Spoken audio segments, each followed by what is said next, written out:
আজকে আমার হবু দুলাভাইয়ের সাথে আমার বিয়ে হতে যাচ্ছে। শুনতে খুব অবাক লাগলেও এটাই হচ্ছে আমার সাথে। আমার যার সাথে আজকে বিয়ে হতে যাচ্ছে তার সাথে আজ আমার বড় বোনের বিয়ে হওয়ার কথা ছিল। আমার বড় বোনের নাম ইরা। ইরা আপু আমার আপন চাচাতো বোন। আমাদের চাচাদের মধ্যে আমি আর ইরা আপু সবার বড় এবং বিবাহযোগ্য। ইরা আপু আমার 2 বছরের বড়, দেখতে পরীর মতো সুন্দর। তার রূপের কাছে সবকিছু হার মানবে। ইরা আপুর সাথে যার বিয়ে হবার কথা ছিল তিনি এক দেখাতে পছন্দ করেন এবং বিয়ে করতে সম্মতি দেন। শুনলাম লোকটার নাকি বিশাল ব্যবসা প্রতিষ্ঠান রয়েছে। তাদের আর্থিক অবস্থার তুলনায় আমাদের আর্থিক অবস্থা তেমন একটা মানানসই না। আমরা মধ্যবিত্ত পরিবারের মেয়ে, উনি বড় পরিবারের ছেলে। আপুকে যেদিন উনি দেখতে এসেছিল সেদিন আমি জানালা দিয়ে হালকা উকি দিয়ে দেখেছিলাম। সত্যি লোকটা খুব সুন্দর এবং হ্যান্ডসাম ছিল। লোকটা আপুকে দেখেই পছন্দ করেন এবং বিয়ের দিন তারিখ ঠিক করলেন। আমরা সবাই খুব খুশি ছিলাম আপুর এত বড় ঘরে বিয়ে হবে, তাই আমিও খুব মজা করছিলাম। সামনের সপ্তাহে আপুর আর অরণ্যের বিয়ে। ও, আপনাদের তো ওই লোকটার সাথে পরিচয় করিয়ে দেওয়া হলো না। ওনার নাম অরণ্য, বয়স 25, বাবার বড় ব্যবসা প্রতিষ্ঠান আছে, সেটাই দেখাশোনা করেন। শুনেছিলাম ঢাকায় ওনাদের অনেকগুলো বাড়ি আছে আর টাকা পয়সার নাকি কোনো অভাব নেই। যেহেতু সামনের সপ্তাহে ইরা আপুর সাথে অরণ্যের বিয়ে, তাই আমি আগে থেকেই ঠিক করে রেখেছিলাম হলুদে কি পরবো, বিয়েতে কি পরবো, বউ ভাতে কি পরবো। চিন্তা করেছিলাম আপুর বিয়েতে অনেক মজা করব, কিন্তু কত প্ল্যান করেছিলাম, সব প্ল্যান বিয়ের দিন মাটি হয়ে গেছে। কারণ সকালবেলায় কাকি এসে বলল, কি গো ইরার মা, ইরাকে তো কোথাও খুঁজে পাচ্ছি না। বড় কাকির কথা শুনে আমরা সবাই স্তব্ধ হয়ে গেলাম। আর কিছুক্ষণ পর পাত্রপক্ষ আসবে, আর এখন ইরা আপুকে খুঁজে পাওয়া যাচ্ছে না। ইরা আপু কোথায় গেল কেউ বুঝে উঠতে পারেনি। কারণ ইরা আপুর সাথে কারো কোনো সম্পর্ক আছে বলে মনে হয় না। থাকলে অবশ্যই কেউ না কেউ জানতো। তবে আপু কোথায় গেল এই প্রশ্ন সবার মনে বিদ্ধ করতে লাগলো। ইরা আপুকে সারা বাড়ি খোঁজা হলো, কিন্তু তার কোনো হুদিস মিলল না। সবাই ভাবছে ইরা আপুর হয়তো প্রেমিক ছিল, তার হাত ধরে পালিয়েছে। কিন্তু এই কথা জানাজানি হলে মান সম্মান আর থাকবে না, তাই কি করবে সবাই ভেবে উঠতে পারছিল না। সবাই উপায় খুঁজতে লাগলো। হঠাৎ করে কাকা বাবাকে বলে উঠলো, অনন্যা তো বিবাহযোগ্য, অনন্যাকে বিয়ে দিলে কেমন হয়? মান সম্মান বাঁচানোর এছাড়া কোনো উপায় নেই। যেহেতু পাত্র যোগ্য ছিল, আর তাছাড়া আমি দেখতে এতটা সুন্দর না এবং আমার মতো দেখতে খারাপ মেয়ের জন্য এর থেকে ভালো পাত্র পাওয়া অসম্ভব, তাই আমার বাবা কাকার প্রস্তাবে রাজি হয়ে গেল। বাবার এমন অন্যায় সম্মতি দেখে আমার মাথায় যেন আকাশ ভেঙে পড়লো। কারণ আমি আর ইরা আপুর রাত দিন পার্থক্য। আমি দেখতে অতটা সুন্দর না, তারা মেনে নেবে বলে মনে হয় না। কিন্তু বাবা আর চাচার প্রচন্ড চাপে ইরা আপুর যাওয়ায় আমাকে কোণে সেজে বসতে হয় বিয়ের পিড়িতে। লাল টুকটুকে শাড়ি, ভারী গহনা পরে আমি কোণে সেজে বসে আছি। কিছুক্ষণের মধ্যে বরপক্ষ চলে আসবে। জানি না তারা এসে কি করবে, কি হবে এর পরিণতি। এসব কথা ভাবতেই নিজের ভেতর অসহ্য যন্ত্রণা হতে লাগলো। কিছুতেই ভাবতে পারছিলাম না, মাথা ঘুরতে লাগলো। তবুও কোনো মতে নিজেকে সামলে স্থির হয়ে বসে পড়লাম। হঠাৎ কানে বাজতে লাগলো, বর এসেছে বর এসেছে বলে চিৎকার করতে লাগলো। বরকে বারণ করা হলো। পাত্রপক্ষের সবাই কোণে দেখার জন্য রুমে প্রবেশ করলো। পাত্রপক্ষ আমাকে দেখে কোণে পাল্টানো হয়েছে বলে পরিচয় শুরু করলো। কিন্তু আমার বাবা আর কাকা বলল কোণে ঠিক আছে। পাত্রপক্ষকে চাপ দিল বিয়ে করার জন্য, না হয় ঝামেলা হবে। পাত্রপক্ষ চাপে পড়ে আমাকে বিয়ে করিয়ে নিতে রাজি হলো। নানান ঝামেলার পর অবশেষে আমাদের বিয়েটা সম্পূর্ণ হলো। আজকে ইরাপুর জায়গায় অরণ্যের বউ হলো অনন্যা। জানি না তাদের মনে আমার জন্য ক্ষোভ জন্মে আছে কিনা। জন্মালে বা কি করার আছে আমার? যা হবার তা তো হয়েছে। আমি তো চাইনি এমন কিছু হোক। আমারও তো অরণ্য ভাইয়ার প্রতি খুব খারাপ লাগছে, কারণ সে আসছে পরি বিয়ে করতে, আর বিয়ে করতে হলো শেওড়া গাছের পেতনি। নিজের জন্য খারাপ লাগছে, কারণ আমি চাইনি আমার বিয়েটা এমন জোরপূর্বক হোক। দেখতে খারাপ হলেও কখনো এটা নিয়ে আফসোস করিনি, কারণ নিজেকে সব দিক দিয়ে পারফেক্ট করে তোলার আপ্রাণ চেষ্টা করেছি। আর এই বিয়ে নিয়ে 8-10টা মেয়ের মতো আমারও অনেক স্বপ্ন ছিল, আর আজকে চোখের সামনে আমার সব স্বপ্নগুলো ভেঙে গেল। নিজের অজান্তেই বুকের ভেতরটা হু হু করে উঠলো। আর চোখ দিয়ে বৃষ্টি নামতে লাগলো। অপর পাশে সবাই বলতে লাগলো ইরা অনন্যার ভাগ্য খুলে দিয়ে গিয়েছে, তা না হলে অনন্যা এমন ছেলে কখনো বিয়ে করতে পারতো নাকি। এই কথাগুলো শুনে আমার মনটা আরো খারাপ হয়ে গেল। ভাগ্যের কাছে এভাবে হেরে যাব ভাবতেই পারিনি। অবশেষে বিয়ে সম্পূর্ণ হলো। এখন কোণে বিদায় দেওয়ার পালা। আমার বাবা আমাকে অরণ্যের হাতে তুলে দিল। আমাকে অরণ্যের হাতে তুলে দেওয়ার সময় তার মুখের দিকে তাকানো সাহস পেলাম না। লজ্জায় আমি মাথা নিচু করে রইলাম এবং কিছুক্ষণ পর গাড়িতে তুলে দিল। আমি বাবার বাড়ি ছেড়ে শ্বশুর বাড়ি যাচ্ছি, কিন্তু 8-10টা মেয়ের মতো স্বপ্ন নিয়ে যাচ্ছি না, হাজারো স্বপ্ন ভেঙে যাচ্ছি। ভাগ্যের পরিহাস এমন হবে বুঝতে পারিনি। অবশেষে ব্যস্ত শহরের পথ পাড়িয়ে আমি শ্বশুর বাড়ি পৌঁছালাম। শ্বশুর বাড়ির বাকি সবাই আমাকে দেখে কানাকানি করতে লাগলো। কি সর্বনাশ করেছে অরণ্য! এক তো মধ্যবিত্ত ঘরে বিয়ে করেছে, তার মধ্যে মেয়ে হলো অসুন্দর। মেয়ে দেখার সময় সবার চোখ কপালে ছিল নাকি এই মেয়েকে অরণ্যের সাথে মানায় না? এমন সর্বনাশ অরণ্য নিজ হাতে কেন করলো? এসব শুনে মনটা আরো ভাঙতে লাগলো। কোন রকম সবাই তুলে আমাকে ঘরে নিল। খেয়াল করলাম ঘরটা ভীষণ সাজানো গোছানো, চারদিকে ফুলের সুবাস ছড়াচ্ছে। আজ এই ঘরে ইরাপুর আসার কথা ছিল। ভাগ্যের লীলা খেলায় আমি আসলাম। ঘরের নিভু নিভু আলোতে চুপ করে বসে রইলাম। হয়তো এই সময় অন্য মেয়েরা বসে থাকে স্বামীর অপেক্ষায়, আর আমি বসে আছি এক অনিশ্চিত ভবিষ্যতের অপেক্ষায়। হঠাৎ খেয়াল করলাম অরণ্য ঘরে ঢুকেছে। ওনাকে দেখে আমার পুরো শরীর ভয়ে কাঁপতে লাগলো। জানি না কি কথার সম্মুখীন হতে হবে আমাকে। এইসব ভেবে ভয়ে কুকড়ে যেতে লাগলাম। খেয়াল করলাম উনি আমার দিকে তাকিয়ে আছে।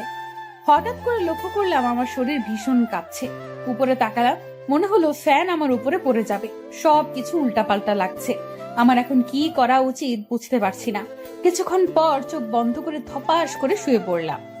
আস্তে আস্তে শরীর নিস্তেজ হয়ে কাঁপতে লাগলো, কষ্ট হতে লাগলো খুব। হঠাৎ খেয়াল করলাম কেউ আমার হাত ধরেছে, হাত ধরে চোখে মুখে পানির ঝাপটা দিচ্ছে, কিন্তু চোখ খোলার মতো শক্তি আমি পাইনি। এবার মনে হয় কেউ আমার প্রেসার মাপছে, কিন্তু চোখ খোলার মতো শক্তি আমি পাইনি। আস্তে আস্তে আরো নিস্তেজ হতে লাগলাম। অনুভব করলাম আমার পাশে এখন কেউ নেই। নিজেকে খুব অসহায় মনে হলো। কিছুক্ষণ পর খেয়াল করলাম কেউ আমার মুখে কিছু একটা দিয়ে বলতেছে, এই যে আপনি এটা খেয়ে নিন, আপনার প্রেসার খুব নেমে গিয়েছে, একটু কষ্ট করে খান, হা করুন। কথাগুলো শোনার পর হা করার মতো শক্তি পাচ্ছি না। কোনোভাবে নিজের মধ্যে শক্তি সঞ্চার করে হা করলাম। খেয়াল করলাম মুখে পানি দিছে, পানিটা মিষ্টি। বুঝতে আর বাকি রইল না চিনির পানি। তাই নিজের মধ্যে শক্তি জুগিয়ে পানিটা খেলাম। খাওয়ার পর একটু ঝিম ধরে শুয়ে রইলাম। এবার শরীরে কিছুটা শক্তি পাচ্ছি, চোখটা খোলার মতো। চোখ খুলে লক্ষ্য করে দেখলাম অরণ্য আমার পাশে বসে আছে কিছু খাবার নিয়ে। একটু তাড়াহুড়ো করে বসতে নিলাম। উনি আমাকে বললেন, ওনার কথা শুনে মনে মনে বললাম, সকাল থেকে আমার উপর দিয়ে যা গেছে এরপর গলা দিয়ে খাবার নামে নাকি? তবে আমি অনেক খেতে পারা একটা মেয়ে, সারাদিন কিছু না কিছু খেতাম। সত্যি বলতে এই মুহূর্তে আমার পেটে প্রচুর ক্ষুধা লেগেছে, তাই সামনে পোলাও রোস্ট দেখে লোভ সামলাতে পারলাম না, সামনে পেয়ে খেতে লাগলাম। হঠাৎ করে খাবার গলায় ভাত দিল। উনি আমার সামনে একটা গ্লাসে পানি ধরলো। আমি পানিটা নিয়ে এক নিঃশ্বাসে খেয়ে ফেললাম।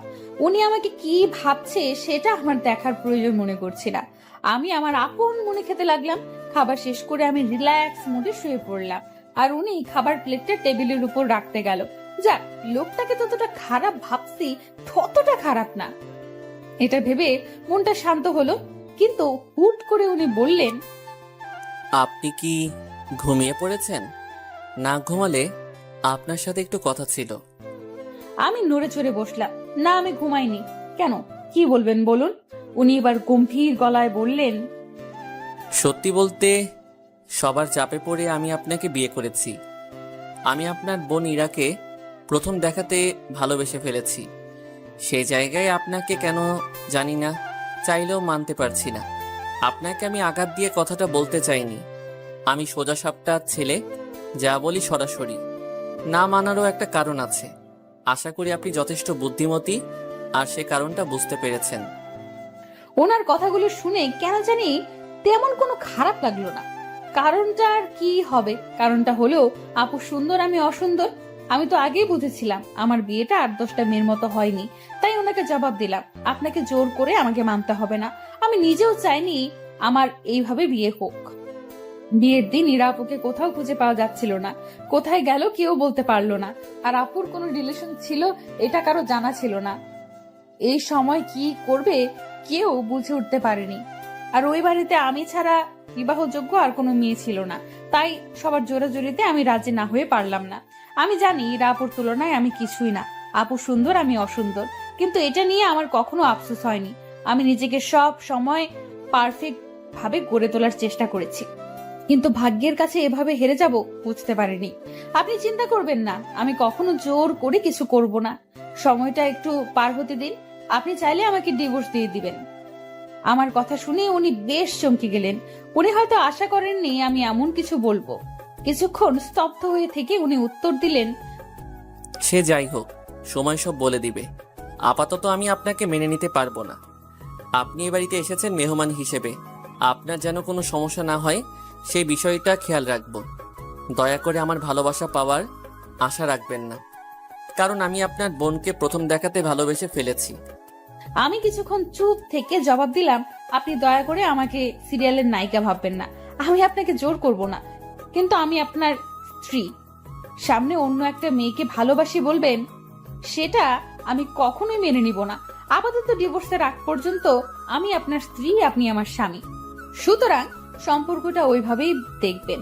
আর আমার সামনে অন্য মেয়েকে ভালোবাসি বলার আগে 10 বার ভেবে নেবেন, কারণ আমি দেখতে অসুন্দর হলেও নিজেকে কখনো ছোট করে দেখি না, কখনো দেখবো না। দয়া করে আমাকে অবলা নারী ভেবে যা ইচ্ছা তাই বলে যাবেন না।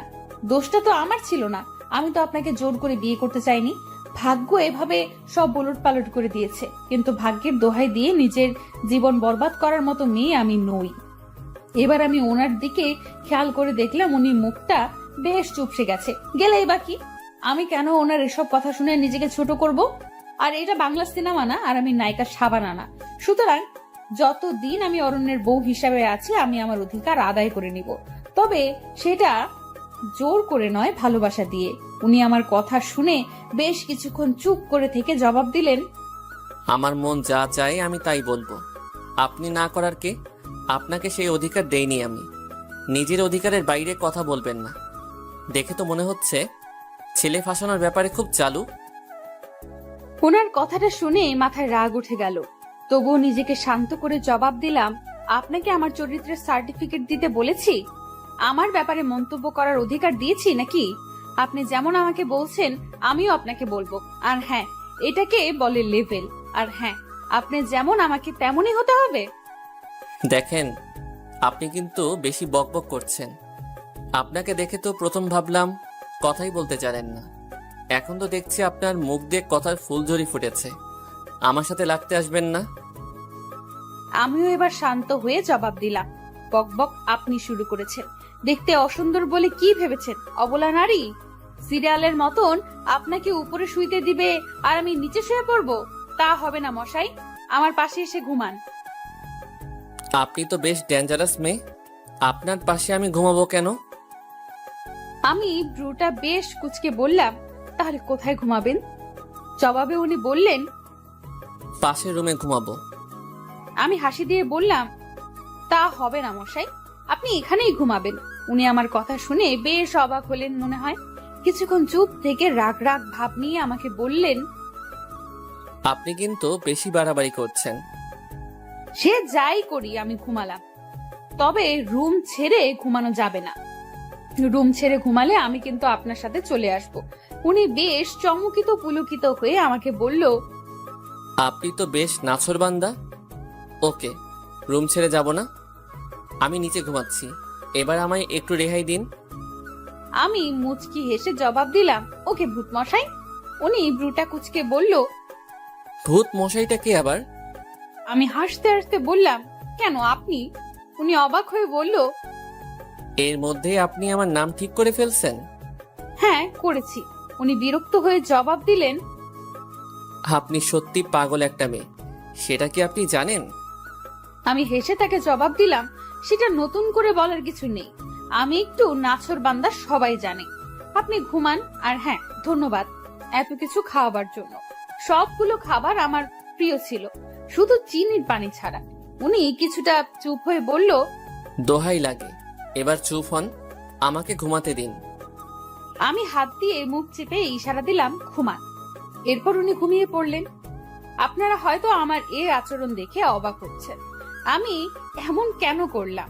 সত্যি বলতে আমি ছোটবেলা থেকেই এমন নাছর বান্দা আর পাগলাটে। পাগলামির ভাবগুলো এত বড় হওয়ার পরেও যায়নি, তাই পাগলামির সুযোগ পেলেই করে ফেলি। এই যে অরণ্যের সাথে সবে মাত্র শুরু করেছি, এরপর যে কত কি হবে তা আস্তে আস্তে জানতে পারবে। যাই হোক, সেদিনের মতো ঘুমিয়ে পড়লাম। পরের দিন সকালে উঠে আমি খেয়াল করলাম উনি নাক ডেকে ঘুমাচ্ছে। এমন ভাবে নাক ডাকছে মনে হয় ভূমিকম্প হচ্ছে। আমি কি করব বুঝতে না পেরে এক গ্লাস পানি নিয়ে ওনার নাক বরাবর ঠেলে দিলাম। ভূতমশাই খপ করে উঠে বসে বলতে শুরু করলেন, কি হলো, আপনি এভাবে গায়ে পানি দিলেন কেন? মাথার সব তার ছিঁড়ে গেছে নাকি আপনার?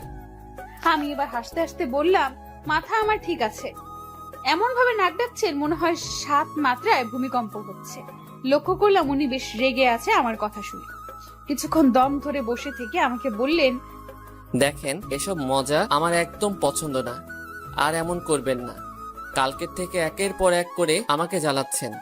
শেষমেশ আমি কোন পাগলের পাল্লায় পড়লাম? আল্লাহ, আমায় রেহাই দাও। আমি ব্রুটা কুচকে বললাম, হয়েছে হয়েছে, এত কষ্ট পেতে হবে না। আমি এখনো আপনাকে কিছুই করিনি, এতে হতাশ হওয়ার কিছুই হয়নি। এখন আমাকে সবার সাথে পরিচয় করিয়ে দিন, আমি তো বাসার কাউকে চিনি না। ভূতমশাই রাগী গলায় বললেন, কারোর সাথে পরিচিত হওয়ার দরকার নেই। বাসায় অনেক মেহমান, আপনার বাইরে যাওয়ার দরকার নেই, ঘরে বসে থাকুন। উনি আরো কিছু বলতে যাবে, ঠিক সেই সময় কে যেন দরজা নক করলো আর বলল, অরণ্য, দরজাটা খোলো, বউ নিয়ে নিচে আয়। সবাই বউ দেখার জন্য অপেক্ষা করতেছে। উনি আমার সাথে কোনো কথা না বাড়িয়ে ওই মহিলাকে জবাব দিলেন, ফ্রেশ হয়ে আসতেছি, তুমি যাও। আচ্ছা, গেলাম আমি। উনি উঠতে যাবে, ঠিক তখনই আমি ওনাকে বললাম, আচ্ছা আপনার বাসায় কে কে আছে বলুন না আমায়। এবার উনি রেগে গিয়ে বললেন, আপনার এত কিছু জানতে হবে না, অতিথি হয়ে আসছেন, সময় মতো চলে যাবেন। বাসায় কে আছে এটা জেনে আপনার কি হবে? ওনার কথাগুলো শুনলে গা জ্বলে যায়, কিন্তু আমিও নাছর বান্দা, যতক্ষণ না বলবে আমি ওনাকে উঠতে দিব না। এরপর আমি বললাম, আপনি না বললে আপনাকে উঠতে দিব না, আগে বলেন কে কে আছে। বলবো না কে কে আছে? কি করবেন আপনি? আপনি একরোখা হলেও আমি আপনার চাইতে বেশি একরোখা। আমি কিছুই বলবো না। আমি গলা একটা কাশি দিয়ে বললাম, বলতে হবে না, যান ওয়াশরুমে যান। উনি আমার হার মানা দেখে বেশ খুশি হলো, কিন্তু যখন ওয়াশরুমে যেতে লাগলো আমি পাটা বাড়িয়ে দিলাম। আমার পায়ে ওনার পা লেগে হোঁচট খেয়ে পড়ে গেলেন। তখন তিনি বললেন, আপনি ইচ্ছে করে এমন করেছেন? ইচ্ছে করে এমন করেছেন কেন বলেন? আমি মুচকি এসে বললাম, কোথায়, আমি কিছু করিনি। আপনি বলেননি তাই শাস্তি পাচ্ছেন। যদি এবারও না বলেন তাহলে আপনার জন্য আরো অনেক কিছু অপেক্ষা করছে। এবার ভেবে দেখুন কি করবেন। উনি বেশ ভালো করেই বুঝতে পারলেন আমি আসলে একটা নাছর বান্দা, তাই আরো কিছু ঘটার আগেই বললেন, আমার পরিবারে বাবা, মা, আমি আর আমার বড় বোন আছে। বাবা বিদেশে থাকে সব সময়, আর মা দেশে থাকে, প্রায় সময় অসুস্থ থাকেন। আর বড় বোন স্বামী নিয়ে লন্ডন থাকেন। একটু আগে যে মেয়েটা ডেকে গেলেন উনি আমার বড় বোন। আর আমার বাবা আমার বিয়েতে আসেনি, উনি সব সময় ব্যস্ত থাকেন। আচ্ছা আচ্ছা, তাহলে আপনার বাসায় রান্না করেন কে? উনি রাগ করে বললেন। এটাও কি আপনার জানতে হবে? আমি এবার ভাব মাখা মুখ নিয়ে বললাম, হ্যাঁ ভূতমশাই। উনি মুখটা বাঁকিয়ে উত্তর দিলেন, বাবুর্চি রান্না করে। এবার আমাকে ওয়াশরুমে যেতে দিন। আপনিও রেডি হন, বাসার সবাই নিচে অপেক্ষা করছে। পারলে একটু ভালো করে সেজে যাবেন, না হয় মান সম্মান আর থাকবে না। বিয়ে তো করেছেন ফাঁসিয়ে, সেটা তো আর কেউ বুঝবে না। সুতরাং একটু গুছিয়ে যাবেন নিচে, পরে সময় আর সুযোগ মতো আলাদা হয়ে যাব আমরা। আশা করি বুঝতে পারছেন। কথাটা শুনে বুকের ভেতরে কাঁপতে লাগলো। যতই হোক উনি এখন আমার স্বামী, কোনো মেয়ে চাইবে না যে তার ডিভোর্স হোক। খারাপ লাগলেও নিজেকে সামলে ভূতমশাইকে জবাব দিলাম, আমি এসব ময়দা মেখে নিচে যেতে পারবো না। আমি যেমন ওই রকমই যাব। কে কি বললো তাতে আমার কিচ্ছু যায় আসে না। ময়দা মেখে নিজের সৌন্দর্য বাড়ানোর কোনো ইচ্ছে নেই আমার। আশা করি বুঝতে পারছেন। উনি এতক্ষণে বেশ ভালোই বুঝতে পারছেন যে আমি খুব নাছোড়বান্দা। তাই উনি শুধু বললেন, আপনার যা ইচ্ছে করুন, যেভাবে ইচ্ছে ওইভাবেই নিচে যান, আমার তাতে কিছু যায় আসে না। কথাগুলো বলে ওয়াশরুমে ঢুকে গেলেন। এর মধ্যেই আমি খেয়াল করলাম সারা ঘর অগোছালো হয়ে আছে। তাই ঘরটা গোছানো শুরু করলাম। আলমারি থেকে ওনার কাপড় বের করে বিছানায় সাজিয়ে রাখলাম, যাতে করে ওয়াশরুম থেকে এসেই হাতের নাগালে উনি সব পেয়ে যায়। ওনার ঘড়ি, ওয়ালেট সব একত্রে এক জায়গায় রাখলাম। আমি একটা শাড়ি পরে নিলাম। যতটুকু সম্ভব নিজেকে ময়দা ছাড়া গোছানোর চেষ্টা করলাম। সবকিছু ঠিক করতে করতে খেয়াল করলাম উনি ওয়াশরুম থেকে বের হয়েছে। ওয়াশরুম থেকে বের হয়ে সারা ঘরটা দেখে একটু অবাক হয়েছে। বিছানার উপর ওনার কাপড়গুলো দেখে বললেন, এখানে এগুলো কে রেখেছে? ঘরটা এত তাড়াতাড়ি পরিপাটি করে কে গুছিয়ে দিয়ে গেল? আমি লাজুক স্বরে জবাব দিলাম, এ সব কিছু আমি করেছি। আমার কথা শুনে উনি বেশ চুপসে গেলেন। চুপসানো মুখ নিয়ে আমাকে বলল, এত কিছু করতে কেউ তো আপনাকে বলেনি, এত কিছু করতে গেলেন কেন? আমি বেশ ঝাঁঝালো গলায় জবাব দিলাম, আমার ঘর আমি গুছিয়েছি, তাতে আপনার কি মশাই? উনি ভ্রু কুচকে বলল, আপনার ঘর মানে? এটা আপনার ঘর কবে হলো? আমি হাসি মুখে উত্তর দিলাম, স্বামীর ঘরই তো স্ত্রীর ঘর হয়। বিয়েটা যেভাবেই হোক, ডিভোর্সের আগ পর্যন্ত আমি আপনার স্ত্রী, আপনি আমার স্বামী। সুতরাং ঘর গোছাতে আমি পারবো নিশ্চয়ই।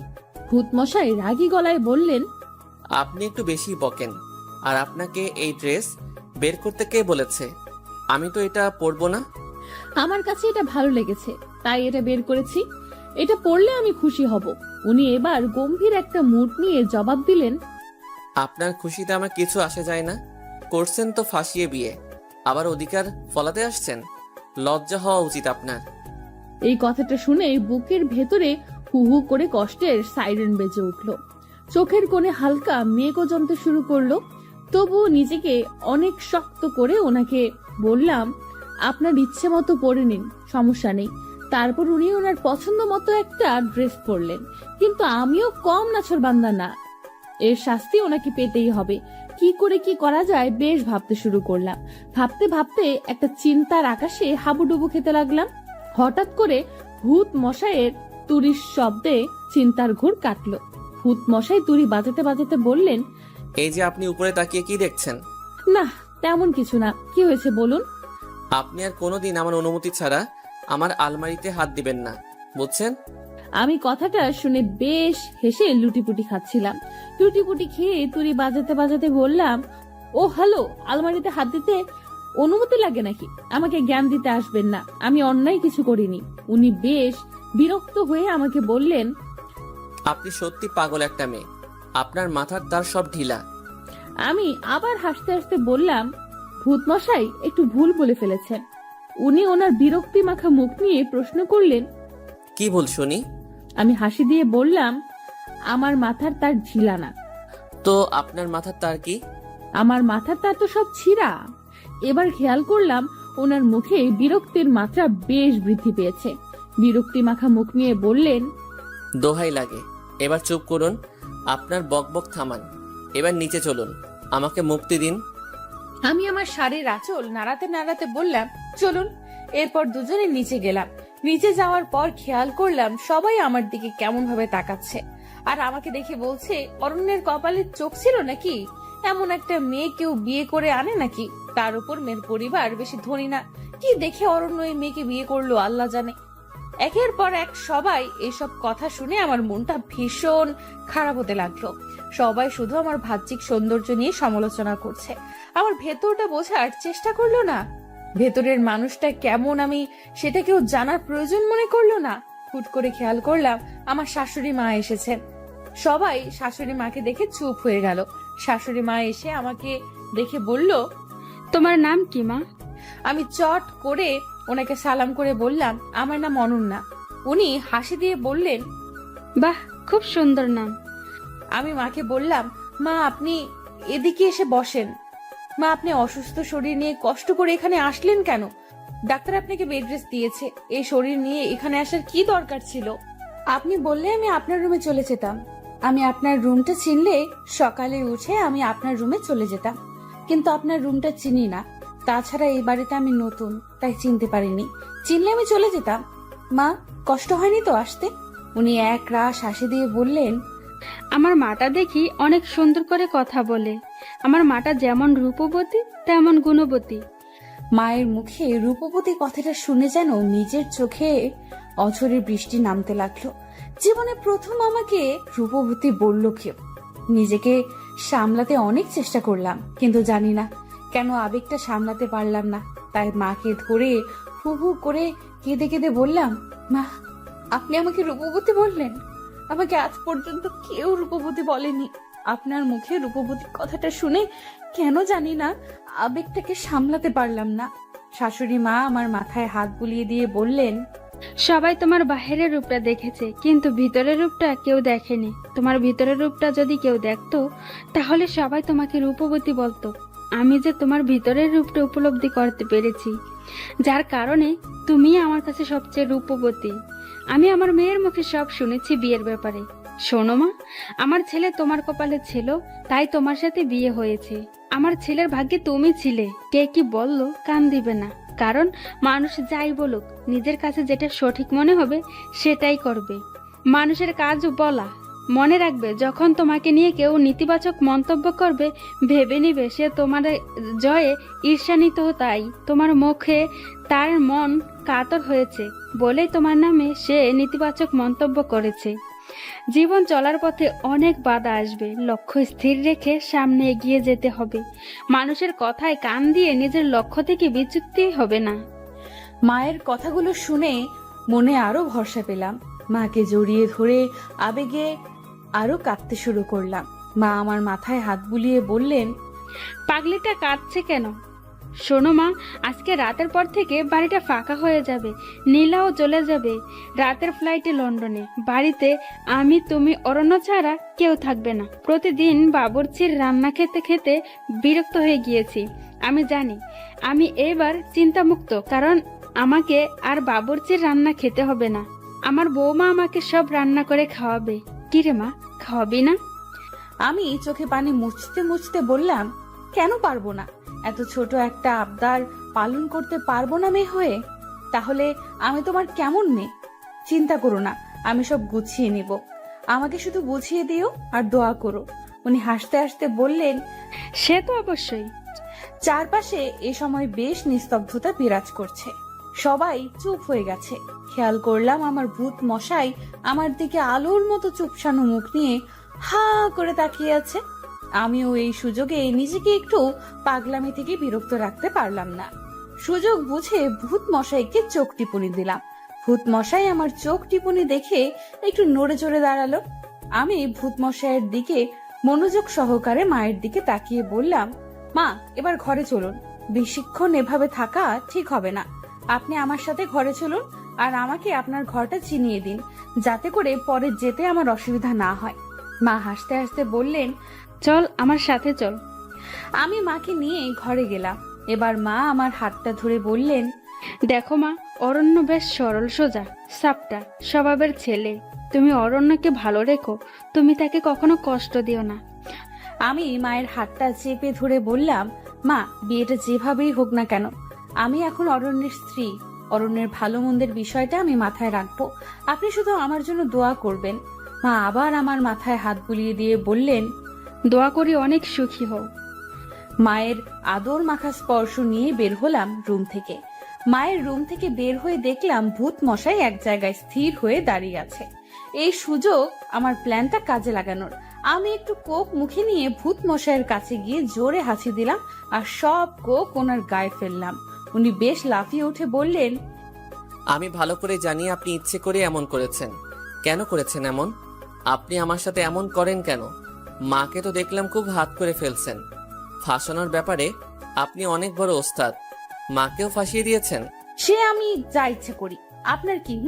যান, ড্রেসটা চেঞ্জ করে আগের ড্রেসটা পরে আসেন, যেটা আমি পছন্দ করে দিয়েছি। আমার কথা শুনেননি তো, তাই এমন হলো। মাঝে মাঝে বউয়ের কথা শুনতে হয়, নয়তো এমন অনাকাঙ্ক্ষিত ঘটনা ঘটতে পারে। এ কথা শোনার পর ওনার আর বুঝতে বাকি রইল না আমি ইচ্ছে করে এমন করেছে। কিন্তু ওনার মুখে এখন তেমন রাগের ছাপ দেখতে পেলাম না। তবুও মুখটা একটু বেঁকিয়ে জবাব দিলেন, আপনার পছন্দের ড্রেসটা পরবো না, কারণ আপনাকে আমার ভালো লাগে না। ইরাকে প্রথম দেখায় ভালো লেগে গিয়েছিল, যে ভালো লাগাটা আপনার প্রতি চাইলেও আনতে পারছি না। আমি এবার হালকা করে ওনার কাছে গেলাম, কাছে গিয়ে বললাম, প্রথম দেখায় ভালো লাগার চেয়ে দেখতে দেখতে ভালো লাগাটা অনেক শ্রেয়। আপনি আমাকে দেখতে থাকুন। এই কথা বলে চোখ টিপুনি দিয়ে আবারও বললাম, এই ড্রেসটা পরলে ভালো লাগবে, পরবেন কিন্তু। পরবো না। এই কথা বলে তিনি তাড়াহুড়ো করে রুমে চলে গেলেন। কিছুক্ষণ পর খেয়াল করলাম উনি সিঁড়ি দিয়ে নিচে নামছে। আমি ওনাকে দেখে পুরো অবাক, কারণ আমি যে ড্রেস পরতে বলেছি সেই ড্রেসটা পরেছে। আমি তো ওনার দিক থেকে চোখ সরাতে পারছি না। হুট করে উনি আমার কাছে এসে বললেন, ভাববেন না আপনার কথা রাখতে পড়েছি। আমার ড্রেস আমি পরবো, যা ইচ্ছে তা পরবো। আমি এবার আর কোনো কিছু বললাম না, শুধু মুচকি একটু হাসি দিয়ে বললাম, আচ্ছা ঠিক আছে, কিছু ভাববো না। ছোটখাটো খুনসুটি দিয়ে সারাদিন পার করলাম। সন্ধ্যার দিকে একে একে সব মেহমান চলে গেল। নীলা আপু রাতের ফ্লাইটে লন্ডনে চলে গেলেন। যাওয়ার আগে শুধু বলে গেল, বিয়ে যেভাবেই হোক আমি যেন সবকিছু ম্যানেজ করে নেই। আমি আশ্বাস দিলাম সব ঠিক করে নিব। পরিবারের এমন সাপোর্ট পাবো আশা করিনি। সবাই আমার পাশে আছে এটা ভেবে মনে আরো ভরসা পেলাম। সারাদিন পার করে রাতে ঘুমাতে গিয়ে রুমে দেখি ভূতমশাই কি যেন কাজ করতেছে। আমি এক মগ কফি বানিয়ে তার দিকে এগিয়ে দিলাম, এই যে আপনার কফি। উনি আমার হাত থেকে কফি নিয়ে কফিতে এক চুমুক দিয়ে কিছুক্ষণ টেস্ট বোঝার চেষ্টা করলো মনে হয়। আর একটু পর আমাকে বললেন, কফিটা কে বানিয়েছে? আমি লজ্জা মাখা মুখে বললাম, কেন? কফিটা ভালো হয়েছে তাই। আমি লজ্জা মাখা মুখে বললাম, কফিটা আমি বানিয়েছি। উনি এবার মুখটাকে আলুর চপের মতো করে ফেললেন। ভুল ক্রমে উনি আমার প্রশংসা করে ফেলেছেন। এটা মনে হয় ওনার উচিত হয়নি, তাই মুখটাকে বাংলার পাঁচ করে ফেললেন। এবার মনে হয় আমাকে একটু পচিয়ে উনি ওনার দায়িত্ব পালন করবেন। যা ভেবেছিলাম তাই করেছে। উনি ওনার মুখটাকে বাংলার পাঁচ বানিয়ে আমার দিকে তাকিয়ে বললেন, এই জন্যই বলি টেস্টটা এত জঘন্য কেন। আমি ওনার কথায় ভ্রুক্ষেপ না করে একটু মুচকি হাসি দিয়ে চলে গেলাম। পরের দিন সকালে উঠে সব রান্না করলাম। রান্না করে মায়ের খাবার নিয়ে মায়ের রুমে চলে গেলাম। মা আমাকে দেখে হাসি মাখা মুখে বলে উঠল, কি রে মা, এখন এত খাবার নিয়ে আসলে কেন? এত খাবার কোথায় দেখলে তুমি? এগুলো সব খেতে হবে তোমাকে, নয়তো সুস্থ হবে না। আমার কাছে খাবার নিয়ে কোনো ফাঁকে দিতে পারবে না। খেতে না চাইলে মাইর দিয়া জোর করে খাওয়াবো। উনি হাসতে হাসতে আমার মাথায় হাত দিয়ে বললেন, বুঝতে পেরেছি, আমার আর ফাঁকি দেওয়া যাবে না। তা দাও, খেয়ে নেই। আমি মাকে খাওয়াতে লাগলাম আর একের পর এক গল্প শুনতে লাগলাম। মনে হয় উনি অনেক দিন পর মন খুলে কথা বলছে। ঠিক এ সময় অরণ্য এসে বললেন, মায়ের রুমে আপনি এখন কি করছেন? মায়ের জন্য খাবার নিয়ে এসেছিলাম। আচ্ছা, আপনি এখন যান, মায়ের সাথে আমার একটু কথা আছে। ঠিক তখনই পাশ থেকে মা বললেন, অনন্যা তো পর কেউ না, অনন্যার সামনে বল কি বলবি। না মা, আমি একা কথা বলতে চাই। আমি আর কিছু না বলে মায়ের পাশ থেকে উঠে চলে আসলাম। কিছুক্ষণ পর উনি কথা শেষ করে খাবার খেতে আসলেন। আমি খাবারগুলো খেতে দিলাম। খেয়াল করলাম গপ গপ করে খাবার খাচ্ছে। এরপর আমি বললাম, আরে মশাই আস্তে খান, সব শেষ হয়ে গেলে আবার রান্না করবো নাকি? মানে এগুলো কে রান্না করছে? লাজুক মুখে জবাব দিলাম, এগুলো সব আমি রান্না করেছি। এই জন্যই বলি এত জঘন্য কেন। কথাটা বলে উনি খেতে লাগলেন। আমি তখন বললাম, জঘন্য খাবার এভাবে খাচ্ছেন? ভালো খাবার হলে কিভাবে খেতেন? আমার কথাটা কানে তুললেন না মনে হয়, খেয়ে যাচ্ছে। এবার ওনাকে বললাম, এই যে শুনছেন? হ্যাঁ, কি বলবেন বলুন। আমি একটু বাইরে যেতে চাই, কিছু জিনিস কিনতে হবে। রান্নার জন্য কিছু সবজি লাগবে। আমি গেলে মন মতো কিনে আনতে পারতাম। আপনি গেলে যান, কিন্তু কি দিয়ে যাবেন? আমি গাড়িটা নিয়ে যাব। গাড়ি থাকলেও ড্রাইভার নেই। ড্রাইভারের স্ত্রী অসুস্থ, তাই ছুটি নিয়ে বাড়ি গিয়েছে। আপনি কিভাবে যাবেন? আমি মুচকি হেসে বললাম, সেই গাড়ির চাবিটা আমাকে দিয়ে যান, আমি একাই চলে যেতে পারবো। উনি অবাক হয়ে বললেন, একা চলে যেতে পারবেন মানে? গাড়ি কে চালাবে? কেন, আমি চালাবো। আমার এই কথা শুনে এবার উনি বেশ চমকে উঠলেন। আমার মুখ থেকে উনি এমন কথা আশা করেনি হয়তো। তারপর আমাকে জিজ্ঞেস করলেন, আপনি গাড়ি চালাতে পারেন? আমি হাসতে হাসতে বললাম, হ্যাঁ পারি। অসুন্দর বলে নিজেকে কখনো ছোট ভাবিনি। সব কিছু শেখার চেষ্টা করেছি, নিজেকে পারফেক্ট ভাবে গড়ে তোলার চেষ্টা করেছি। আমার কথা শুনে উনি কিছুক্ষণ আমার দিকে তাকিয়ে রইলেন এবং বললেন, আচ্ছা আমি চাবি দিয়ে যাব। তারপর উনি আমাকে চাবি দিয়ে চলে গেলেন। আস্তে আস্তে দিন কাটতে লাগলো, অরণ্যের সাথে খুনসুটিগুলো বাড়তে লাগলো। খেয়াল করলাম অরণ্য অনেক পরিবর্তন হতে লাগলো। এর মধ্যে হুট করে একদিন অরণ্য অফিস থেকে এসে আমাকে বলতে লাগলো, আপনি একটু তাড়াতাড়ি রেডি হন, আপনাকে নিয়ে একটা জায়গায় যাব। অরণ্যের এমন কথা শুনে আমার মনটা খুশিতে নাচতে শুরু করলো। কিন্তু অরণ্য আমাকে কোথায় নিয়ে যাবে জানার জন্য মনটা ছটফট করতে লাগলো। তাই নিজের আবেগ আর সামলাতে পারলাম না। অরণ্যকে জিজ্ঞেস করলাম, আপনি আমাকে কোথায় নিয়ে যাবেন? অরণ্য বেশ রাগ রাগ গলায় বলল, আপনাকে রেডি হতে বলেছি, আপনি রেডি হন। এত কিছু জানতে হবে না, একটু বকবক বেশি করেন, এত বকা ভালো না। যান, রেডি হয়ে আসুন। আমি মুখটা কাচুমাচু করে যেতে লাগলাম। উনি পিছন থেকে ডেকে বললেন, শুনেন। আমি হাসি দিয়ে পেছন ফিরে বললাম, হ্যাঁ বলেন, কোথায় যাব আপনি বলবেন? উনি আরেকটু গম্ভীর গলায় জবাব দিলেন, আপনার মাথায় আসলে গোবর। আমি বলার আগে বকবক করে যাচ্ছেন। আমি কোথায় যাব সেটা বলার জন্য ডাকিনি। আমি মন খারাপ করে ওনার দিকে তাকিয়ে বললাম, তাহলে কেন ডেকেছেন? আমি ডেকেছি এজন্য আজকে একটা শাড়ি পরবেন। হঠাৎ শাড়ি পরবো কেন? আমি বলেছি তাই পরবেন। আপনি বললেই পরতে হবে? আমি পরবো না। আপনাকে পরতেই হবে। বলছি তো পরবো না। উনি রেগে গিয়ে বললেন, আপনার যা ইচ্ছে তাই করেন। এই কথা বলে উনি চলে গেল। আমারও ওনাকে রাগাতে পেরে খুব ভালো লাগতেছে। এখন কি করব, শাড়ি পরবো নাকি কিছুই মাথায় আসছে না। আজকে ভূতমশাই আমাকে কোথাও নিয়ে যাবে। কেন জানি না, ভূতমশাই এই কয়েকদিনে অনেক পাল্টে গিয়েছে। এখন আর আমাকে আগের মতো কষ্ট দিয়ে কথা বলে না। তার এই পাল্টানো দেখে আমি খুব খুশি। যাই হোক, আলমারি খুলে শাড়ি দেখতে লাগলাম কোনটা পরবো। এত শাড়ির মধ্যে কোন শাড়ি পরলে ভূতমশাই খুশি হবে? দেখতে দেখতে আলমারির সব শাড়ি খাটের উপর রাখলাম। ভূতমশাই আমার কাছে এসে বলল, আপনি এখনো রেডি হননি?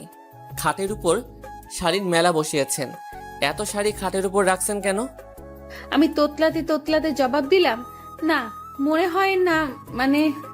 কি না মানে মানে করছেন? স্পষ্ট করে বলেন কি হয়েছে। এমনিতে তো কথা একটাও মাটিতে পড়ে না, এখন এভাবে তোতলাচ্ছেন কেন? ঠিক করে বলেন কি হয়েছে। না মানে, আমি মুখটা একটু অসহায় ভাব নিয়ে বললাম, না মানে। আবার না মানে শুরু করেছেন। সত্যি বলতে আমি কোন শাড়ি পরবো ঠিক বুঝতে পারছি না।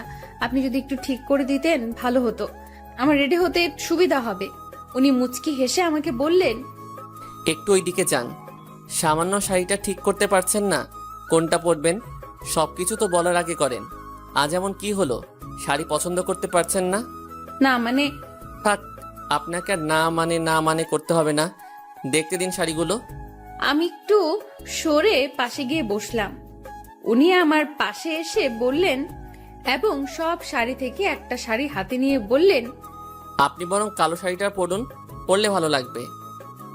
কালো শাড়ির কথা বলাতে আমার মনের ভেতর কেমন করে উঠলো, কারণ আমি ফর্সা না তাই। এরপর আমি ওনাকে বললাম, আমি তো ফর্সা না, তাই আমাকে কালো শাড়ি মানাবে বলে মনে হচ্ছে না। কালো শাড়িতে আরো কালো লাগবে আমাকে, একদম পেতনি মনে হবে। আপনি আমাকে অপমান করার জন্য এমন বলছেন তাই না?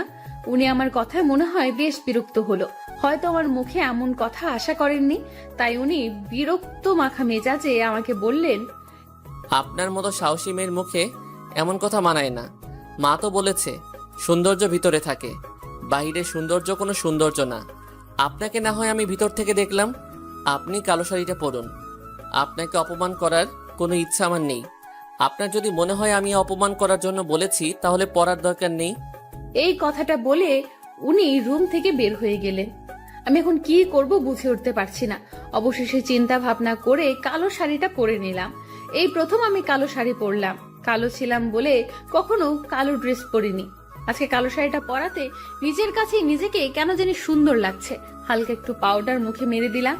হঠাৎ করে খেয়াল করলাম উনি রুমে প্রবেশ করেছে। রুমে প্রবেশ করে আমাকে দেখে বললেন, বাহ, আপনাকে খুব সুন্দর লাগছে। কালো কাজল পরলে আরো সুন্দর লাগবে, সাথে একটা বড় খোপা করলে। আমি কালো, তার উপর কালো কাজল পরলে চোখগুলো আরো কালো দেখাবে। সাদা কালো কোনো ভেদাভেদ নেই, ভেদাভেদ তো মানুষের দৃষ্টি করে। আপনাকে সুন্দর দৃষ্টিতে কেউ দেখলে অবশ্যই তার কাছে সুন্দর লাগবে। মানুষকে সুন্দর অসুন্দর তখন লাগে যখন মানুষের দৃষ্টি সুন্দর অসুন্দর হয়। আপনি চাইলে কালো কাজল পরতে পারেন, আপনাকে ভালো লাগবে। ভূতমশাইয়ের কথাগুলো শুনে মনের ভেতর রোমাঞ্চকর অনুভূতি আসলো। ওনার মুখে এমন কথা শুনে নিজের মধ্যে অসম্ভব ভালো লাগা কাজ করছে।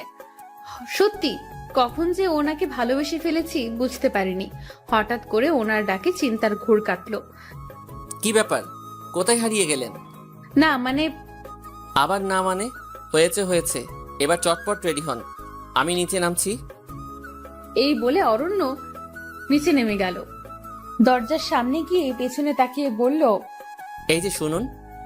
জি বলেন। একটা টিপ পড়লে খারাপ লাগবে না, আর মাথায় খোপা করুন। অরণ্যের মুখে এসব কথা শুনে আমি লজ্জায় লাল হয়ে গেলাম। অরণ্য এভাবে আমাকে বলবে আমি কখনো ভাবিনি। অরণ্য এ বলে বাইরে গেল। আমি টিপ আর খোপা করে নিচে নামলাম। খেয়াল করলাম মা নিচে বসে আছে। মা আমাকে দেখে বললেন, আজকে আমার মা অনন্যা এত খুশি, কোথায় যাচ্ছে? মায়ের কথা শুনে আরো লজ্জা পেলাম। লজ্জায় লাল হয়ে নিচে তাকিয়ে রইলাম।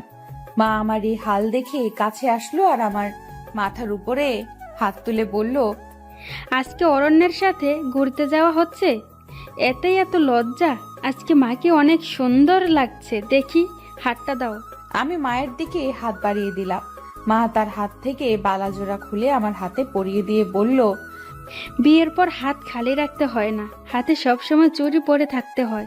যাও, তোমার তো আর আনন্দের শেষ নেই, স্বামীর সাথে ঘুরে আসো। আমার মহাজনও কাল পরশু আসবে, তখন আমিও ঘুরবো। তখন আমাদের প্রেম দেখে হিংসা করো না। যাও মা, দেরি হলে অরণ্য রাগ করবে।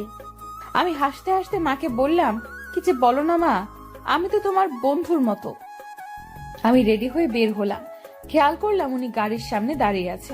আমাকে দেখে আমার দিকে এক নজরে হা করে তাকিয়ে আছে। আমি লজ্জায় আরো কাতর হয়ে গেলাম। লজ্জায় কাতর হয়ে ওনাকে বললাম, কি ব্যাপার, কি দেখছেন? তেমন কিছু না। তাহলে এভাবে তাকিয়ে আছেন কেন? এমনি তাকিয়ে আছি, সব কি তোমাকে বলতে হবে?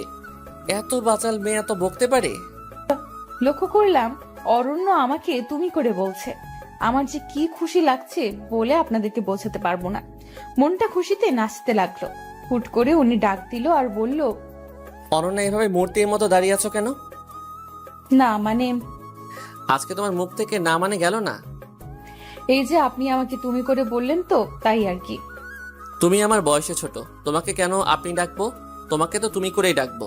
শুনো, জি বলুন। আজকে তুমি গাড়ি চালাবে, আমি তোমার পাশে বসবো। আমি খুশিতে লাফ দিয়ে গাড়িতে উঠতে লাগলাম আর বললাম, আচ্ছা আচ্ছা। আমি উঠতে যাব, ঠিক তখনই একটা হোঁচট খেলাম। উনি আমাকে জাপটে ধরে বলতে শুরু করলো, তোমার চটপটে আর পাগলামি স্বভাব আর গেল না, আস্তে উঠো। এরপর আমি আস্তে করে গাড়িতে উঠলাম। ভূত মশাইও গাড়িতে উঠলেন। আমি গাড়িটা স্টার্ট দিয়ে বললাম, কোথায় যাবেন মশাই? উনি আমাকে রাস্তা বলে দিল। আমিও যেতে লাগলাম।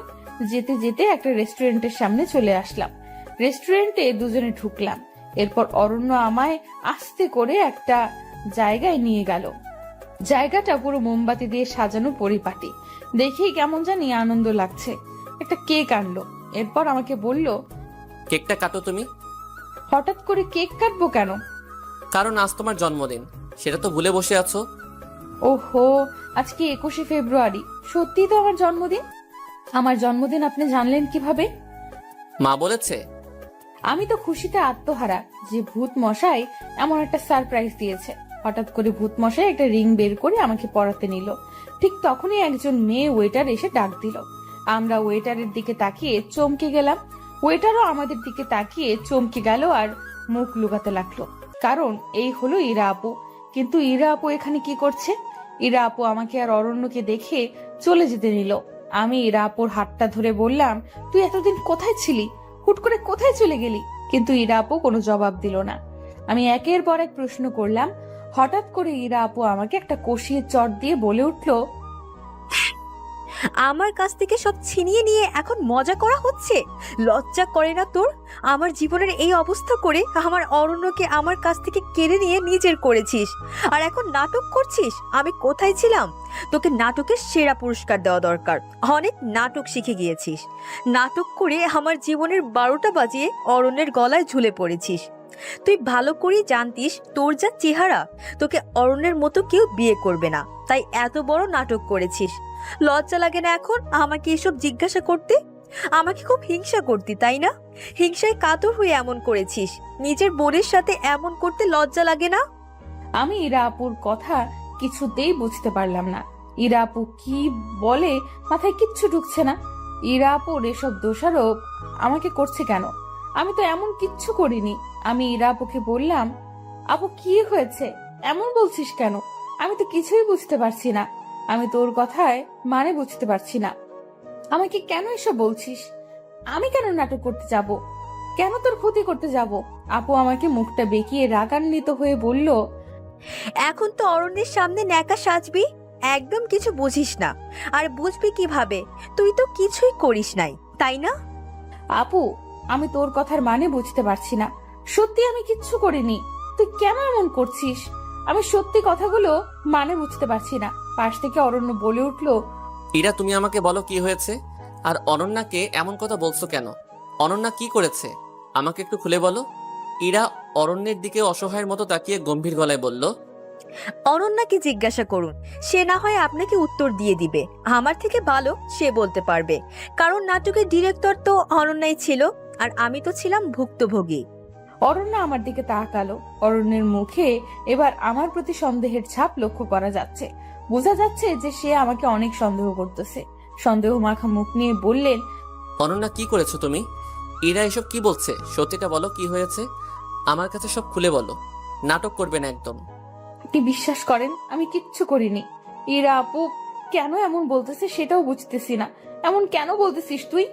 খেয়াল করলাম ইরা আপু খুব কান্না করতেছে। কেন এভাবে কান্না করছে সেটাও বুঝতেছি না। অরণ্য ইরা আপুকে সান্ত্বনা দিয়ে বলল, ইরা তুমি বলো কি হয়েছে? ইরা আপু কাঁদতে কাঁদতে অরণ্যকে বলল, কি আর বলবো বলুন? আমার তো সবকিছু শেষ হয়ে গিয়েছে এই কাল নাগিনীর জন্য। এখন আর বললেও সব ঠিক হবে না। আমি চাই না আপনাদের মধ্যে কোনো ঝামেলা হোক। আপনারা প্লিজ চলে যান। ইরা তোমাকে বলতে বলেছি, বলো অনন্যা কি করেছে? খেয়াল করলাম ইরা আপু কাঁদতে কাঁদতে অরণ্যকে বলল, আপনারও কি বিশ্বাস হয় আমি বিয়ের দিন বয়ফ্রেন্ডকে নিয়ে পালিয়েছি?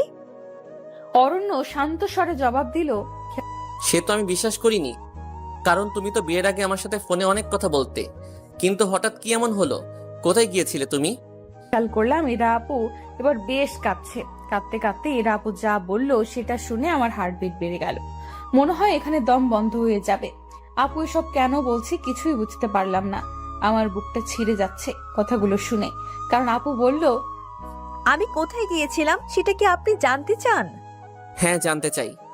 তখন ইরা আপু বলল, সেদিন আমি ঘরে বসে সাজতে লাগলাম। হঠাৎ করে অনন্যার মোবাইল থেকে মেসেজ আসলো, আপু একটু লুকিয়ে বাহিরে আয়, অরণ্য ভাইয়া আসছে তোমার সাথে দেখা করতে, তোমাকে সারপ্রাইজ দিতে। আমিও সরল মনে বের হলাম। আমার ভুল ছিল, আমি আপনাকে কল দেইনি। বের হয়ে দেখলাম বাইরে কেউ নেই, আশেপাশে ফাঁকা। অনন্যাকে কল দিলাম, সেও ফোন তুলছে না। হুট করে অনন্যার মোবাইল থেকে মেসেজ আসলো, একটু বাগানের দিকে আয়। অরণ্য এখানে দাঁড়িয়ে আছে। আমিও বাগানের দিকে গিয়েছিলাম, কিন্তু কাউকে কোথাও দেখলাম না। আমি সামনের দিকে একটু এগুলাম, তারপর এই বলে ইরা আপু আবার কাঁদতে লাগলো। অরণ্য তখন ইরা আপুর হাতটা ধরে বললেন, বলো তারপর কি হলো? কান্না থামাও। ইরা আপু কান্না থামিয়ে বলল, তারপর লক্ষ্য করলাম কয়েকটা লোক আমাকে ঝাপটে ধরলো, আমার মুখ চেপে ধরলো। আমি চোখেও কিছু দেখতে পেলাম না। কখন যে জ্ঞান হারিয়ে ফেললাম টের পেলাম না। জ্ঞান ফেরার পর লক্ষ্য করলাম আমি রনকদের বাসায়। অরণ্য বেশ অবাক হয়ে জিজ্ঞাসা করলেন, রনকটা কে? ইরা আপু বলল, রনক হলো অনন্যার বেস্ট ফ্রেন্ড। যদিও রনক অনন্যার 2 বছরের বড়, তবুও তাদের ভালো ফ্রেন্ডশিপ ছিল। রনক আমাকে অনেক পছন্দ করত। অনন্যাকে বেশ কয়েকবার বলেছিল সে, কিন্তু আমি রাজি হইনি। আর সে সুযোগে অনন্যা নিয়েছে। আমার বিয়ের দিন আমাকে গায়েব করে দিয়েছে, আর ফাঁসিয়ে আপনাকে বিয়ে করেছে। অনন্যা আমার সাথে এমন করবে আমি ভাবতেও পারিনি। রনককে দেখে আমি চমকে গিয়ে জিজ্ঞাসা করলাম, তুমি আমাকে এখানে নিয়ে এসেছো কেন? আমি তোমাকে ভালোবাসি ইরা। আমি চাই তুমি আমার হও। দেখো, অনন্যাও চায় তুমি আমার হও। তাই তো অনন্যা আমাকে সাহায্য করেছে। ইরা রনকের মুখে অনন্যার নামটা শুনে অবাক হয়ে গেল। অবাক হয়ে রনককে জিজ্ঞেস করলো, অনন্য তোমাকে সাহায্য করেছে আমাকে তুলে আনতে? আমি বিশ্বাস করি না। বিশ্বাস অবিশ্বাস তোমার ব্যাপার। আমি তোমাকে বিয়ে করতে চাই, আর সন্ধ্যায় বিয়ে করব। আমি সবকিছু ঠিক করে রেখেছি। এই কথাগুলো বলে ইরা আপু আবার কাঁদতে লাগলো। অরণ্য ইরার হাতটা আরো ভালো করে ধরে বললেন, এরপর তুমি ওখান থেকে কিভাবে এসেছো? এরপর আমি কোনো রকম রনকের চোখ ফাঁকি দিয়ে বের হলাম। এরপর বাড়ি এসে দেখি আপনার সাথে অনন্যার বিয়ে হয়ে গেছে, আর সবাই ভেবে নিয়েছে আমি পালিয়ে গিয়েছি। সেদিন আমার মুখটা দেখানোর মতো ইচ্ছা আর ছিল না, তাই বাড়িতে আর যাইনি। সরাসরি ফ্রেন্ডের বাসায় চলে যাই। সেখান থেকে একটা কাজ জোগাড় করি, আর এখানে একটা বাসা ভাড়া করে থাকা শুরু করলাম। তুমি একবার আমাকে বলতে পারতে ইরা। কি বলবো আপনাকে? কোন মুখে বলতাম আপনাকে? ততক্ষণে সব শেষ হয়ে গিয়েছিল। অরণ্যার সাথে আপনার বিয়ে হয়ে গিয়েছিল। আমার তো এখানে বলার কিছুই ছিল না। অনন্যা আমার সাথে যা করেছে আমি তো তা করতে পারি না, কারণ অনন্যা আমাকে বোন না ভাবলেও আমি তাকে বোন ভাবি। আমি ইরা আপুর কথা শুনে চিৎকার করে কাঁদতে লাগলাম। আমি কিছুই করিনি। অরণ্য আমার গালে কষি একটা চট দিয়ে বলে উঠল, তুমি এতটা নীচ আমি ভাবতে পারিনি। সামান্য টাকার জন্য নিজের বোনের সাথে এমন করতে পারলে? লজ্জা করলো না তোমার এমন করতে? আর এখন সবকিছু অস্বীকার করছো? আমি অরণ্যকে হাত জোর করে বললাম, সত্যি আমি কিচ্ছু করিনি, বিশ্বাস করেন আমাকে। ইরা আপু, তুই কেন আমার নামে এমন মিথ্যা কথা বলছিস? কেন অরণ্যের চোখে আমাকে খারাপ বানাচ্ছিস? দেখতে অসুন্দর হতে পারি, কিন্তু আমার মনে উচ্চ আশা ছিল না, টাকা পয়সার মোহ আমার ছিল না। তাহলে কেন এমন বলতেছিস? কি ক্ষতি করেছি আমি তোর? তুই তো আমাকে চিনিস আমি কেমন, তাহলে কেন এমন বলতেছিস? জবাবে ইরা আপু বলল, কি ক্ষতি করেছিস জিজ্ঞাসা করতে লজ্জা করে না তোর? আর কি ক্ষতি করার বাকি রাখছিস তুই? যা, তুই আর অরণ্য সংসার কর, আর এখানে আসিস না। ওপাশ থেকে অরণ্য বলে উঠল, আমার সাথে অনন্যা যাবে না, তুমি যাবে?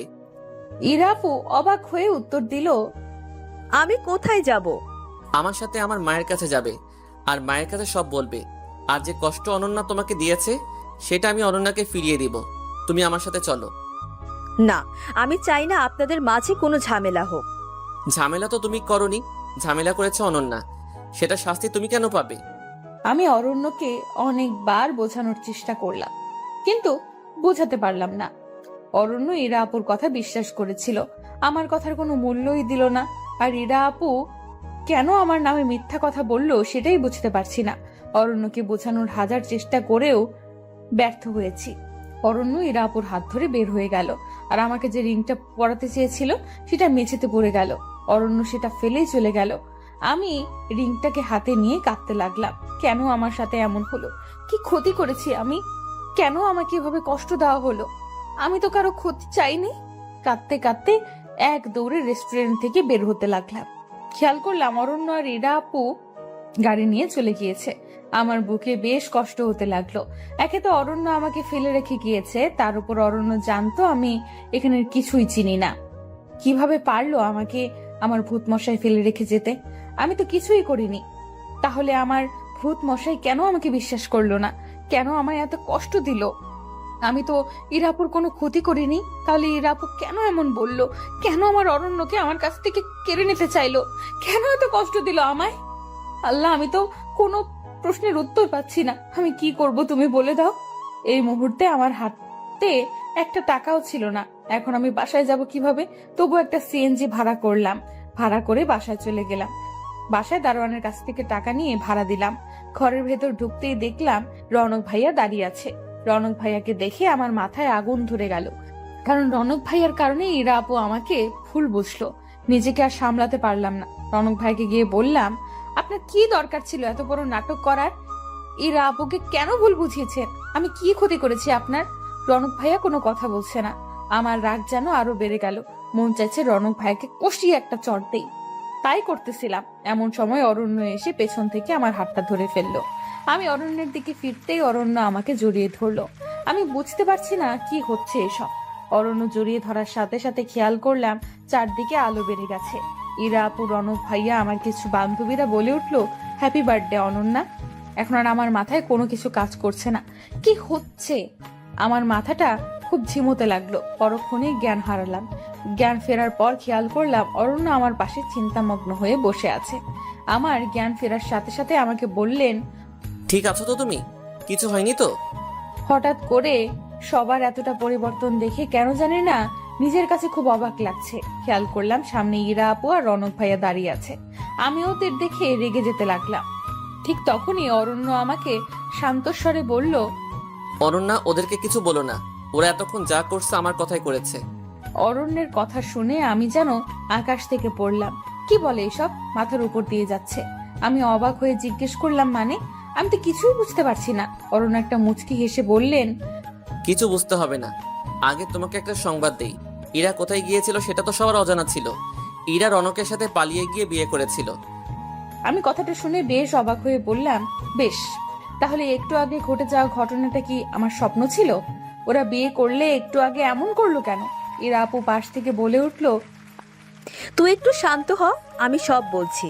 আমি নিজেকে শান্ত করে বললাম, এবার বলো। রনকের সাথে আমার 3 বছরের সম্পর্ক। রনক তোকে কিছু বলেনি, কারণ আমরা ভাবছিলাম তোকে সারপ্রাইজ দিব, কিন্তু হঠাৎ করে আমার বিয়ে ঠিক করায় সব ঝামেলা পাকালো। কি করব কিছুই বুঝতে পারছিলাম না। শেষমেশ বিয়ের দিন সকালে মনে হলো নিজের ভালোবাসাকে এইভাবে কোরবানি করা ঠিক হবে না। তাই রনককে ফোন দিয়ে বললাম, রনক তুমি কি চাও, আমরা এক হই। ইরা, তুমি এখনো এই কথা জিজ্ঞেস করছো? তুমি যা করতে বলবে আমি তাই করব। তুমি শুধু আমাকে ছেড়ে যেও না প্লিজ। তাহলে বাগানের কাছে চলে আসো। রনক আমার কথা শুনে বাগানের কাছে আসলো, আর আমি সুযোগ বুঝে রনকের সাথে পালিয়ে যাই। তাহলে একটু আগে যে কাহিনীটা বলেছিল সেটার কি হলো? আমার প্রশ্নের জবাবে সবাই একটু হেসে নিল। সবার হাসি দেখে এবার সত্যি আমার গা জ্বলে যেতে লাগলো। রেগে গিয়ে বললাম, কি হলো বলবি তো? অরণ্য মুচকি হেসে বললেন, 4টা মাস খুব জ্বালাইছো আমাকে, তাই এর শাস্তি ভালোবাসি শব্দটা বলার আগেই দিতে হতো। আর একটু সারপ্রাইজ দেওয়ার বাকি ছিল। হুট করেই ইরার সাথে দেখা, তখন ইরাকে নিয়ে প্ল্যানটা করি। এই রকম প্ল্যানটা কে করলো শুনি? অরণ্য হাসি হাসি মুখ নিয়ে বলল, আমি করেছি। এরকম একটা প্ল্যান করেছে বলে অরণ্যের প্রতি আমার খুব অভিমান জমে গেল। অভিমানে গাল ফুলিয়ে বসে রইলাম। ইরা আপু বলল, আচ্ছা অনন্যা থাক, তুই আমি আর রনক বাইরে গেলাম। তোদের মান অভিমানের পালা শেষ কর। আর চটটা দেওয়ার জন্য সরি, জোরে লাগেনি তো? নাটক করতে গিয়ে ক্যারেক্টারের মধ্যে ঢুকে গিয়েছিলাম। ইরা আপুর কথাটা শুনে অভিমান আরো বেড়ে গেল। তাই অভিমানী গলায় বললাম, হয়েছে, জুতো মেরে গরুদান করতে হবে না। ইরা আপু হাসি দিয়ে রনক ভাইয়ের কাছে চলে গেল, আর আমি গাল ফুলিয়ে বসে রইলাম। অরণ্য আমার দিকে তাকালো, কিন্তু আমি অভিমানের কারণে অরণ্যের দিকে তাকালাম না। অরণ্যের চোখ যেন আমার দিক থেকে সরছে না, আমি যেন তার চোখের নিশানা থেকে সরতে পারছি না। ক্রমশই আমার অভিমান কমতে লাগলো। তবু অভিমান ধরে রাখার চেষ্টা করলাম, কিন্তু অভিমান ধরে রাখতে পারলাম না। তাই অরণ্যকে জড়িয়ে ধরে আবেগে কাঁদতে লাগলাম। কাঁদতে কাঁদতে বললাম, আমাকে এইভাবে কষ্ট দেওয়ার কি দরকার ছিল? আমি যদি হারিয়ে যেতাম ওই জায়গা থেকে? আমি তো আমার অনন্যাকে চিনি, যে সে বাসা খুঁজে আসতে পারবে, সেটা আমার খুব ভালো করে জানা ছিল। সারপ্রাইজটা কেমন লাগলো? খুব বাজে লাগছে। এইভাবে আর সারপ্রাইজ দিবেন না। নাটক করতে গিয়ে তো রিংটা ফেলে আসলেন। খেয়াল করলাম অরণ্য আমার এই কথা শুনে অট্ট হাসি দিচ্ছে। তাই আমি বললাম, কি ব্যাপার, এত হাসি দিচ্ছেন কেন? হাসি দিচ্ছি এই জন্য, আমি যে রিংটা ফেলে এসেছি সেটা নকল রিং ছিল। আসল রিংটা আমার কাছে। নাটকটা বাস্তবমুখী করার এক অভিন্ন প্রচেষ্টা আর কি।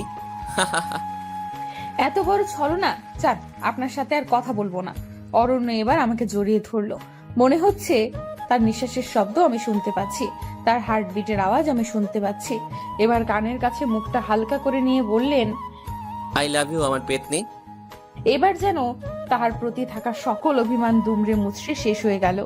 অভিমানটা টিকিয়ে রাখার বৃথা চেষ্টা করলাম, কিন্তু পারলাম না। আমি ফিসফিস করে বললাম, আই লাভ ইউ টু ভূতমশাই। আমার মতো কালো মেয়েকে ভালোবাসলেন কিভাবে? মানুষের দৃষ্টি সুন্দর অসুন্দরের বৈষম্য করে। আমার দৃষ্টিতে তুমি সবচেয়ে বেশি সুন্দরী। অরণ্যের মুখে এই কথাটা শুনে আমি যেন কোথাও নিমেষেই হারিয়ে গেলাম। কিছু বলতে চাইলেও আর পারছি না, কারণ গলাটা থরথর করে কাঁপতে লাগলো। অরণ্য এবার আমার চোখটা হাত দিয়ে চেপে ধরলো আর বলল, আমার সাথে একটু চলো। আমি বললাম, কোথায়? আগে চলো তারপর বলি। এত নাচরবান্দা মেয়েরে বাবা, এত বকবক করতে পারে? হয়েছে, আর বকবক করবো না, এবার নিয়ে যান। চোখটা চেপে ধরে আস্তে আস্তে আমাকে কোথায় নিয়ে যাচ্ছেন কিছুই বুঝতে পারছি না। হুট করে চোখ খুললাম, খেয়াল করলাম আমি ছাদে। চারদিকে মোমবাতি দিয়ে সাজানো। ইরা অপর রনক ভাইয়া বাজি ফোটাতে লাগলো। পাশে মা দাঁড়িয়ে আছে, ওনার পাশে একজন ভদ্রলোক দাঁড়িয়ে আছে। আমার বুঝতে বাকি রইল না উনি আমার শ্বশুর। আমি দৌড়ে গিয়ে ওনাদের সালাম করলাম। ইরা অপর রনক ভাইয়া একটা কেক আমার সামনে আনলো আর বলল, ভূত আর পেতনি দুজনেই কেকটা কাটেন। আর অরণ্য ভাইয়া, আপনি অনন্যাকে রিং পরিয়ে দিন। আর অনন্যা, তোর হাতের নকল রিংটা ফেলে দে। এত বোকা কবে হয়েছিস? সামান্য নাটক বুঝতে পারলি না? তুই তো বেশ নাছোড়বান্দা আর বুদ্ধিমতী ছিলি। আমি লজ্জায় লাল হয়ে গেলাম আর বিড়বিড় করে বললাম, প্রেমে পড়লে যে মানুষ বলদ হয় সেটা আমাকে দিয়ে প্রমাণ হলো। অরণ্য ধাক্কা দিয়ে বলল, কি বিড়বিড় করা হচ্ছে? না কিছু না। একটু ওইদিকে তাকাও, তোমার জন্য সারপ্রাইজ আছে। কি সারপ্রাইজ? ওইদিকে তাকিয়ে দেখো। আমি ওদিকে তাকিয়ে দেখি বাবা, মা, চাচা, চাচি সবাই এসেছে। আমি খুশিতে আত্মহারা হয়ে গেলাম। বিয়ের পর এসব ঝামেলার কারণে আমার শ্বশুর বাড়িতে কেউ আসেনি। এভাবে সারপ্রাইজ পাবো বুঝতে পারিনি। আমি তো খুশিতে স্থির হয়ে গিয়েছিলাম, নড়তেও পারছিলাম না। অরণ্য আমাকে ধাক্কা দিয়ে বললেন, এবার কেকটা কাটো। আর আপনি শব্দটা রীতি টানো। আপনি শব্দটা রীতি টানবো মানে? মানে তুমি আমাকে তুমি করে বলবে। আমার তো লজ্জা লাগবে। হয়েছে হয়েছে, আর লজ্জা পেতে হবে না, কেকটা কাটো। এরপর কেকটা কাটলাম। কেকটা কাটার সাথে সাথে চারদিকে বাজি ফুটতে শুরু করলো। কয়েকটা ফানুস আকাশে উঠতে লাগলো। কি যে অনুভূতি বলে বোঝানো যাবে না। মনের ভেতরটা এমন লাগছে যেন ঝড় হওয়ার পরে শরীরে শীতল হাওয়া বইছে। সত্যি বুঝতে পারিনি আমার ভূত মশাই আমাকে এতটা ভালোবাসে। কেকটা কাটলাম, ভূত মশাই আমার হাতে রিং পরিয়ে দিল। আমি লজ্জায় এক দৌড়ে রুমে চলে আসলাম। অরণ্য আমার পেছনে রুমে আসলো। অরণ্যকে বললাম, আপনার তো। অরণ্য আমার মুখটা চেপে ধরে বলল, আপনি না, তুমি বলো। আমি লজ্জা মাখা মুখে বললাম, তোমার তো আমাকে ভালো লাগে না। ইরা আপুকে প্রথম দেখাতে ভালো লেগেছিল, হুট করে আমাকে ভালো লাগলো কিভাবে? উত্তরে অরণ্য বলল, কারণ প্রথম দেখে ভালো লাগার চেয়ে দেখতে দেখতে ভালো লাগা অনেক শ্রেয়। আমি বললাম, আমার কথা আমাকে ফিরিয়ে দেওয়া হচ্ছে? সত্যি কথা বললে ফিরিয়ে দেওয়া হয় না, বরং সত্যতার প্রমাণ হয়। সেদিনের পর থেকে অরণ্য আমার জীবনটা পুরোপুরি পাল্টে গেল। দেখতে দেখতে 3টা বছর কেটে গেল। এর মধ্যে আমি এক পুত্র সন্তানের মা হলাম। একদিন পাশের বাসার ভাবি আমার সন্তানকে দেখতে এসে বললেন, অনন্যা ভাবি, আপনার বিয়েটা যেন কিভাবে হয়েছে? উত্তরে আমি বললাম, আমাদের হঠাৎ বিয়ে হয়েছে।